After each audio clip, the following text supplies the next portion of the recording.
ప్రభుత్వం రుణమాఫీ చేయడంతో రైతులు సంబరాలు చేసుకుంటున్నారని చెప్పారు రాజ్యసభ ఎంపీ రేణుకా చౌదరి.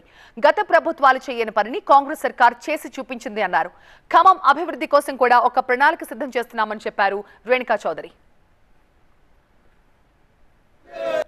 ఇవాళ రాష్ట్ర ముఖ్యమంత్రి గారు చేసిన ప్రకటన, చెప్పిన వాగ్దానం, అమలు చేస్తున్న స్కీమ్ మీకు ఎంతో వివరంగా ఎంపీ గారు చెప్పడం జరిగింది.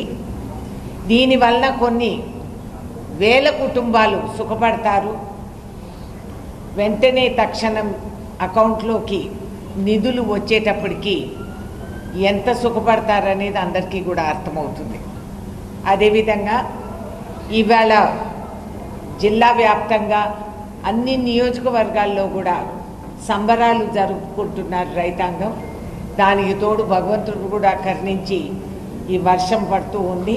చాలా సంతోషం. వారికోస్ వెయిన్స్ వ్యాధికి కేవలం 30 నిమిషాల్లో చికిత్స. కాల్ చేయండి 9985277715.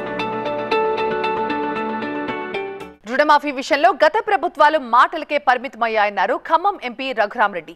ఇచ్చిన మాటకు కట్టుబడి కాంగ్రెస్ ప్రభుత్వం రైతులకి వాళ్ళ 1,00,000 రుణమాఫీ చేస్తోంది అన్నారు.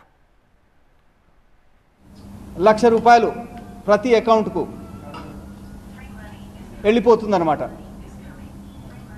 ఇటువంటి స్కీము మళ్ళీ చెప్తున్నాను మీకు, ఏ ప్రభుత్వం చేయలేదు. చేసినా ఇప్పుడు ఈ ప్రభుత్వాన్ని కాపీ చేయటమేనమాట. ఇన్నేళ్ల నుంచి బీజేపీ ప్రభుత్వం ఉన్న బీఆర్ఎస్ ప్రభుత్వం వారు చేసిన ఈ రైతు రుణమాఫీ అనేది కంప్లీట్ కూడా చేయలేకపోయిందన్నమాట. మేము ఎలక్షన్లో చేసిన వాగ్దానం మా ముఖ్యమంత్రి గారు దాన్ని నిలబెట్టుకుంటున్నాడు.